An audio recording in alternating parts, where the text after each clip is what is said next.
Olá, pessoal, tudo bem? No Alesp Conecta de hoje, nós vamos falar sobre improbidade administrativa em meio à pandemia. Será que os contratos estão sendo cumpridos aí na forma da lei brasileira? Que tipos de irregularidades estão sendo encontradas aí, estão sendo investigadas pelo Judiciário brasileiro? Sobre esse assunto, eu vou conversar com o doutor João Fernando Lopes de Carvalho, que é advogado especialista em direito administrativo. Doutor, seja muito bem-vindo ao Alesp Conecta. Muito obrigado, Luciano. Um abraço a você, é um prazer.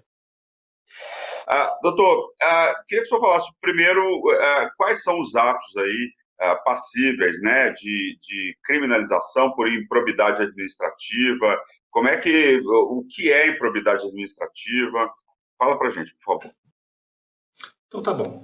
Improbidade administrativa é um ilícito civil, né? É uma irregularidade que não tem caráter criminal, é uma irregularidade que tem sanções de direito civil que são impostas, muito embora às vezes se fale de crime de improbidade administrativa, a rigor não se trata de crime, trata-se de um ilícito civil.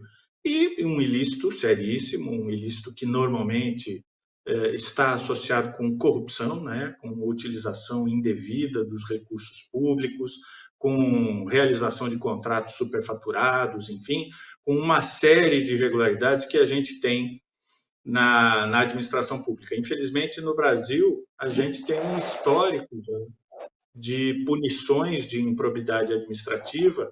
Talvez até depois a gente possa falar um pouco sobre a dosagem, né, dessas punições. Às vezes me parece que há um certo exagero por parte de alguns órgãos do judiciário quando impõem punições, mas a improbidade administrativa é a desonestidade dentro da administração pública, não é? É praticar o administrador público ou alguém relacionado com a administração pública um ato ilegal, um ato irregular e mais, um ato com intenção desonesta, com intenção de obter um resultado ilícito, não é? Então, quando a gente tem ilegalidade mais desonestidade, a gente tem improbidade administrativa, né? Ilegalidade, desonestidade dentro da administração pública. Isso é improbidade, não é? Doutor, falando um pouco desses tempos de pandemia, alguns atos estão aí na mídia em relação à contratação de serviços, de equipamentos em época de pandemia, principalmente na área da saúde, nós já vimos aí várias notícias sobre respiradores que foram pagos de forma adiantada, esses respiradores não foram entregues, seja pelo governo chinês, seja aqui no governo brasileiro. Várias fraudes relativas aí a pessoas que se juntaram e até chegaram a formar quadrilha aí, para lesar os governos, principalmente governos municipais.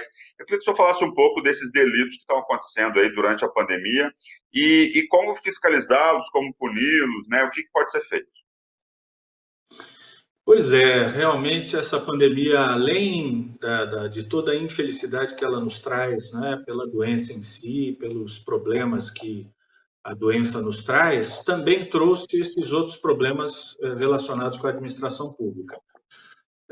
Olhando um pouquinho pelo lado do administrador público, a verdade é que a gente tem uma situação, nesse ano de 2020 no Brasil, de calamidade pública, calamidade que já foi reconhecida pelo governo federal, pelos governos estaduais e pela maioria dos governos municipais. E o fato de nós termos calamidade pública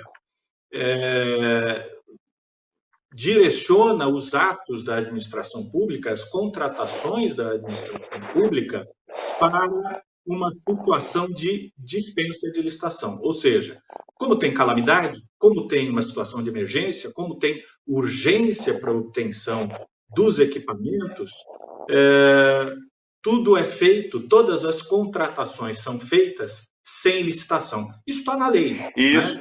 Lei doutor, é um prato cheio para os fraudadores. O fato de não ter licitação Exato. É um prato cheio para quem queira fraudar e roubar, vamos dizer assim, do governo. Exatamente. E, ao mesmo tempo, você tem uma necessidade que tem que ser reconhecida no Brasil inteiro, eu diria até no mundo inteiro, de adquirir equipamentos médicos, né? De Da ter mais emergência unidades de sanitária, né? UTI. Sim, claro, você ter respiradores. De repente, você tinha uma quantidade de UTIs para atender a população que, em tempos normais, era suficiente. Mas agora, do dia para a noite, você tem necessidade de aumentar em uma porcentagem significativa essa quantidade de leitos de UTI. Então, para atender a mesma população, você tem uma necessidade maior.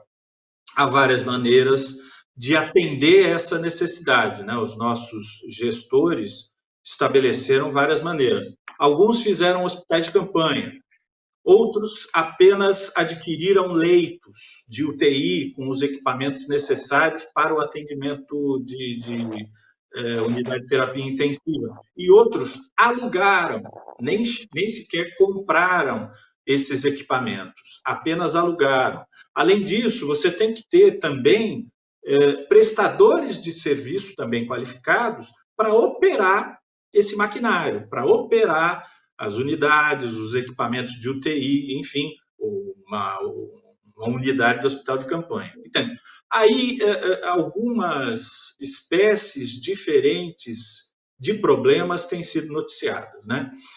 Como é contratação sem licitação, não é? Contratação emergencial, é uma contratação que não tem competição. A única coisa que a administração faz antes de comprar é uma cotação de preços. Então, pega 3 indicações de preço e imediatamente já pode comprar ou locar ou contratar serviços, né? Isso, no meio desta pandemia, aparentemente pode ser pouco, né? Porque os preços, inclusive desses equipamentos, estão absolutamente fora do controle. Então, nós temos um primeiro problema, que é a contratação de produtos acima do preço, né? Porque a cotação de preço foi feita de maneira inadequada.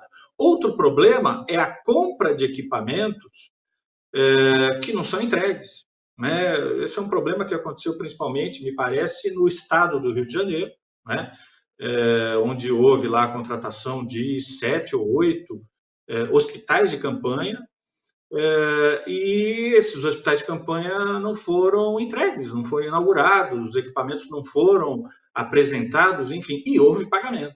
Então, houve pagamento, mas não houve entrega do material.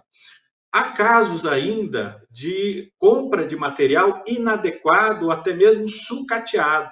Então, houve locais, municípios, que compraram, adquiriram ou locaram equipamentos, e esses equipamentos, quando chegaram, não eram equipamentos novos, não eram equipamentos recentes, não eram equipamentos que estavam em bom estado para serem utilizados. Isso tudo são problemas.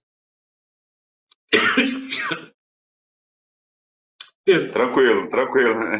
Não, eu estava falando que são problemas. Você contrata, pode tomar água, fica à vontade, é assim mesmo. O senhor estava falando que muitos governos compraram os equipamentos, e aí esses equipamentos não eram adequados para o funcionamento, chegaram não funcionando, ou então não eram, enfim, os equipamentos não chegavam, né? Isso aconteceu demais, né, doutor? Isso aconteceu em vários locais do país, lamentavelmente. Veja, nós estamos ainda numa fase em que essas irregularidades têm que ser investigadas, né? Também não podemos fazer um pré-julgamento, um julgamento antecipado de quem quer que seja. Há situações mais, digamos assim, chamativas, né? Essa situação do Rio de Janeiro, do estado do Rio de Janeiro, é uma situação que realmente parece difícil de explicar, porque houve uma contratação muito elevada de hospitais de campanha e nem se sabe se havia necessidade, se houve efetivamente necessidade de contratação de tantos hospitais de campanha, mas o certo é que houve contratação, houve pagamento e não houve entrega. Então, por que houve pagamento se não houve entrega? Há um caso, inclusive, em Manaus, se eu não me engano, da Prefeitura de Manaus, em que, aparentemente, equipamentos médicos foram adquiridos de uma empresa importadora de vinhos. Quer dizer, pode dar certo isso? Aparentemente não tem como dar certo. Então, mas todos esses casos precisam ser investigados. Uma coisa que a gente tem que ter com muita firmeza em relação aos casos de improbidade é, primeiro, não ter uma condenação antecipada. Não é? É preciso investigar, é preciso verificar, é preciso realmente ter certeza de que houve ilegalidade e desonestidade. Pode ser que tenha acontecido a ilegalidade, mas exista alguma situação que exclua uma responsabilização mais direta de um gestor, de um administrador. Então, é preciso investigar. Não é? Isso é um princípio do direito. Agora, se as irregularidades se confirmam, se confirma também uma intenção de lesar o patrimônio público em meio a essa crise, em meio a essa pandemia, olha, sim, aí eu acho que tem que haver realmente uma punição em sede de improbidade administrativa e mais do que isso, até porque não se exclui, também uma punição em sede criminal. Não é? É também possível caracterizar os ilícitos penais de crimes contra a administração pública, eventualmente praticados também no mesmo fato. Doutor, o judiciário está atento a esses atos, né, de corrupção, de improbidade administrativa. A grande maioria dessas pessoas vão ser punidas aí. Como é que tá aí como estão as investigações até agora em relação a essa questão? Imagino eu que devam aparecer muitas outras investigações, porque são 5.500 prefeituras no nosso país, né? Temos governos estaduais, o governo federal, hospitais de campanha. Então, vai ter muito trabalho pela frente aí para o judiciário, não é isso? Vai ter sempre o Ministério Público também, que é normalmente quem investiga e quem entra com as ações, né, para perseguição de improbidade. E olha, eu diria mais, né, nós temos 5.500 municípios, pandemia mundial em ano eleitoral de eleição municipal. Então, juntando isso tudo, o potencial de coisa errada que pode aparecer é enorme, lamentavelmente. É claro que há os gestores, prefeitos, governadores, que agiram com cautela, que não foram além do que deviam, e há aqueles que exageraram, né? Como é ano eleitoral, tem que apresentar serviço, etc., vai lá e contrata a construção de um hospital de campanha e quando se vai verificar, não havia necessidade sequer da contratação daquele hospital de campanha. Então, cada caso é um caso, mas sem dúvida, eu não vou dizer a você que são 5.500 municípios que têm problema, não. Mas, lamentavelmente, sim, há uma grande parte das unidades federativas, municípios, estados, onde houve, aparentemente, indícios. Isso tudo vai passar por investigação, normalmente conduzida pelo Ministério Público, em sede de inquérito civil, né? Investigação civil do Ministério Público. O Ministério Público pode entrar com essas ações de improbidade, né? De perseguição de ato de improbidade administrativa, com um prazo ainda bastante largo, né? Há uma prescrição estabelecida na lei de probidade, mas normalmente, especialmente quando se trata de um agente político, há uma prescrição para a ação ser proposta até 5 anos depois do fim do mandato político. Então, há um prazo longo ainda para que essas ações venham aportar no judiciário. E o judiciário, sem dúvida, vai examinar essas acusações que vierem com rigor. Aliás, o judiciário tem realmente examinado as acusações de improbidade administrativa de maneira geral, com bastante rigor, eu diria até, aqui talvez fazendo uma pequena digressão, viu, Luciano? Às vezes eu acho que o judiciário pune a improbidade um pouco mais do que devia. Veja, eu não estou querendo aqui tirar a importância da punição da improbidade administrativa. Não, claro que não.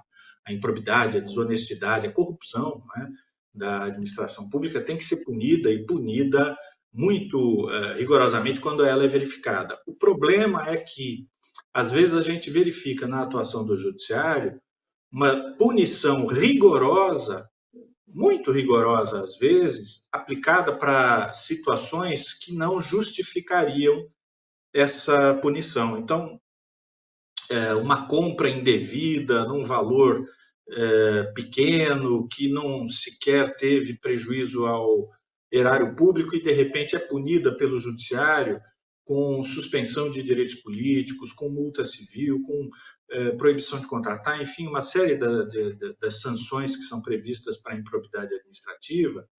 Eu vi agora, por exemplo, há pouco tempo, uma situação burocrática de licitação, eu tinha lá alguma crítica em relação à forma como a licitação foi conduzida, e o judiciário acabou punindo o prefeito, que tinha assinado o contrato, e 3 integrantes da comissão de licitação de um município pequeno do interior, que não tinham, a rigor, cometido nenhuma irregularidade. Então, às vezes, há não falta de vontade de punir pelo judiciário, não, no que diz respeito à improbidade. Às vezes há excesso, às vezes há uma punição excessiva, às vezes há uma situação em que aquele que não é efetivamente um corrupto, um grande corrupto, um corrupto que tenha realmente praticado atos desonestos, acaba sendo punido, e aquele que pratica atos desonestos, aquele que pratica atos de corrupção, acaba ficando à margem de punição. Isso é alguma coisa que precisa ser melhorada no judiciário, eu acho, na apreciação das ações de improbidade. É preciso punir. Casos como estes aqui da pandemia, se houver realmente a comprovação de prática de irregularidade pelos agentes administrativos, eles têm que ser punidos, sim, com rigor, por improbidade administrativa, por crime contra a administração pública, sem dúvida nenhuma. Mas é preciso reservar essas punições para os casos em que efetivamente se verifica uma conduta de desonestidade por parte do agente público.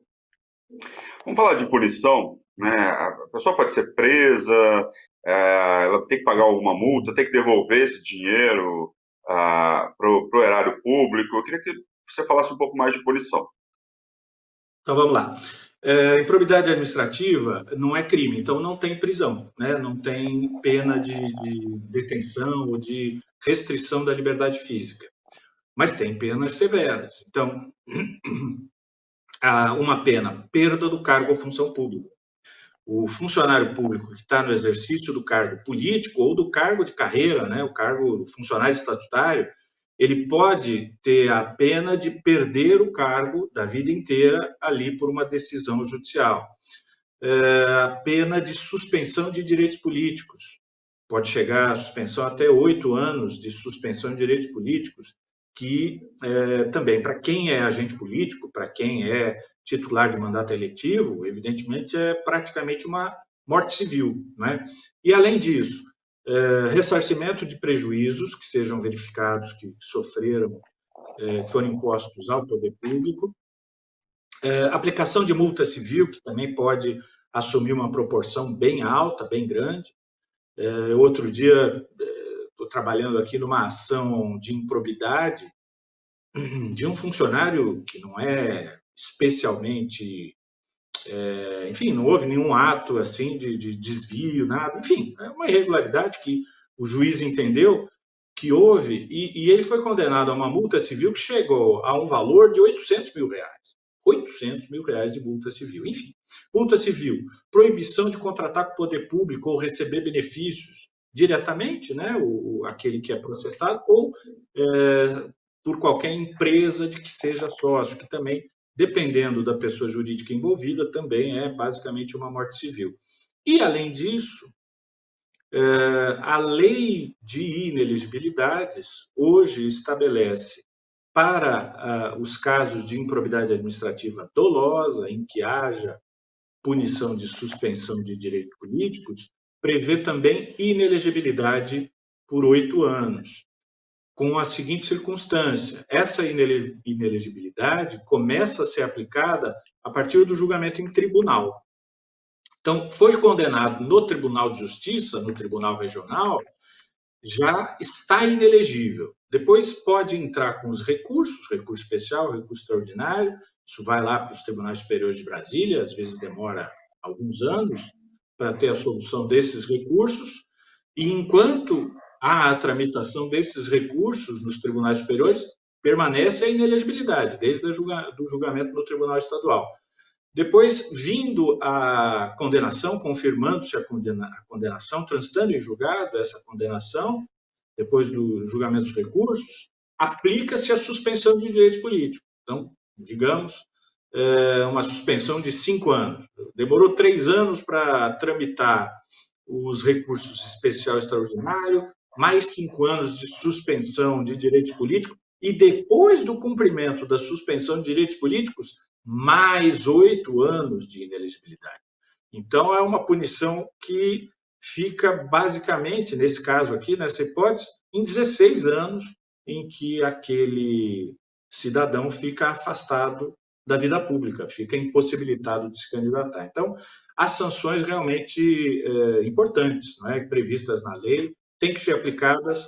Eu só defendo que elas sejam aplicadas com proporcionalidade, não é? Que sejam aplicadas com toda a força e todas as sanções sejam aplicadas em casos em que realmente haja uma atuação do agente público, principalmente, que justifique uma punição bem rigorosa. Agora, vamos citar um exemplo aí que pode acontecer muito, que deve ter acontecido muito, por exemplo, o prefeito, né, de um determinado município brasileiro. E aí um comandado do prefeito, um secretário de saúde ou alguém, um funcionário público, se juntou para formar uma quadrilha, vamos dizer assim, né, para fraudar o processo e houve a compra criou uma empresa ou aproveitou uma empresa já existente, a prefeitura comprou dessa empresa, o equipamento não chegou, o equipamento chegou um outro tipo de equipamento, e aí ficou essa questão da improbidade administrativa, ou pelo menos da fraude, vamos dizer assim, nesse primeiro momento. Como que o prefeito, ou o governador, ou o ministro da saúde, ou o presidente, nesse caso, são responsabilizados? Eles podem ser responsabilizados ou eles podem alegar, por exemplo, não, eu não tenho gerência sobre esses atos ilícitos que o meu funcionário cometeu ou que o agente público cometeu. Como que é a responsabilidade nesses casos, doutor? Então, em improbidade administrativa não existe o que se chama de responsabilidade objetiva, ou seja, aquela responsabilidade em que alguém responde por uma ação, por um prejuízo, etc., mesmo sem ter atuado diretamente naquele processo. Não. Em improbidade administrativa, responde quem praticou, responde o agente que praticou o ilícito. Se o agente é um secretário municipal, praticou atos irregulares sem a participação do prefeito, é o secretário que responde e não o prefeito. Agora, existem situações em que o agente superior da administração, o prefeito, até mesmo o secretário, o governador, etc., praticam atos encaminhados pela assessoria, encaminhados pelos setores técnicos da administração e, eventualmente, depois vai se verificar que esta assessoria, que estes setores técnicos da administração agiram de maneira irregular, de maneira desonesta. Então, aí você tem um agente superior que pode ser chamado a responder, mesmo que não tivesse conhecimento, mas praticou atos a partir de uma atuação desonesta de agentes subordinados. O que eu recomendo aí para os nossos agentes políticos, para os nossos agentes administrativos? Tem notícia de irregularidade? Tem suspeita de irregularidade? O prefeito tomou conhecimento que em determinada licitação houve uma condução do processo e essa condução levou a uma contratação superfaturada. O prefeito, antes de qualquer autoridade, antes do Ministério Público, antes do Judiciário, prefeito, instaure uma sindicância, verifique dentro da sua administração se realmente houve irregularidade e quem são os agentes administrativos que atuaram de maneira incorreta. E vá cobrar deles eventuais prejuízos. Porque, você sabe, Luciano, eu tinha um professor de Direito Civil que dizia assim, que o mais importante para você julgar uma demanda é saber, veja bem, era o que ele dizia, é saber o comportamento das partes no frigir dos ovos. Então, na hora que aparece uma denúncia, na hora que aparece uma suspeita, o prefeito ou o agente administrativo superior tem que demonstrar preocupação em proteger o patrimônio público, em perseguir qualquer desonestidade que possa ter sido praticada dentro da sua administração. Eu estou dizendo isso porque muitas vezes a reação do administrador público é oposta, né? É dizer, não houve nada de errado, imagina, de maneira nenhuma, etc. Mas às vezes há. Então, se há suspeita, o prefeito, o agente administrativo superior tem que investigar. E se houver indício de irregularidade, tem que punir. A primeira atitude, né, de qualquer político em relação a isso, que seja responsável por isso, na dúvida, vamos instaurar um procedimento de apuração dos fatos, né? É o que tem que fazer, e tem que fazer de maneira séria, viu, Luciano? Não apenas para dar uma satisfação ao público, não. Tem que fazer para realmente apurar se houve irregularidade. Claro, claro. Se você verifica que tem um funcionário lá no setor de licitações que está de conchavo com um comprador, com um fornecedor qualquer, você, detectando isso, tem que tomar medidas. E aí, sabe, é aquela história da batata quente. Se você toma conhecimento disso, você está com a batata quente na mão. Então, você tem que passar essa batata quente para quem causou o problema. Você tem que investigar, tem que tomar as medidas previstas na lei, na legislação municipal, que seja aplicável àquele servidor e proteger o patrimônio público, porque a função do chefe do executivo, etc., uma das funções importantes é proteger o patrimônio público, velar pela arrecadação de tributos, proteger os bens públicos, proteger a verba que tem, que é administrada sob seu comando. Então, isso ele faz, inclusive, analisando e, eventualmente, se for o caso, perseguindo aqueles atos irregulares que sejam praticados dentro da administração. Eu lembro de um caso em relação aos respiradores, né, se não me engano, foi no Pará, que o governador imediatamente foi e já né, começou procedimentos aí para investigação. Uma última pergunta, nós estamos quase terminando o programa, doutor, em relação à população. A população pode denunciar casos de improbidade, se ela desconfiar? Como que pode ser feita essa denúncia? Se eu puder responder rapidamente, por favor. Vamos lá. Procure o Ministério Público. Mande comunicação, mande informação, mande os elementos que você tiver para o Ministério Público. O Ministério Público tem a obrigação funcional de apurar os fatos. É isso. Tá certo.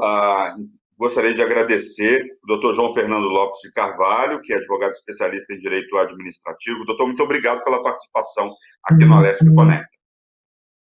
Eu que agradeço e estamos à disposição, viu, Luciano? Quando houver qualquer interesse, estamos aqui à disposição, tá bom? Tá certo, muito obrigado. Bem, e o Alesp Conecta de hoje fica por aqui. Lembrando que você pode assistir esse e outros programas da Rede Alesp no nosso canal no YouTube. É só digitar Rede Alesp. Nós voltamos no próximo programa discutindo aí um outro assunto de relevância para a sociedade. Obrigado pela audiência. Tchau.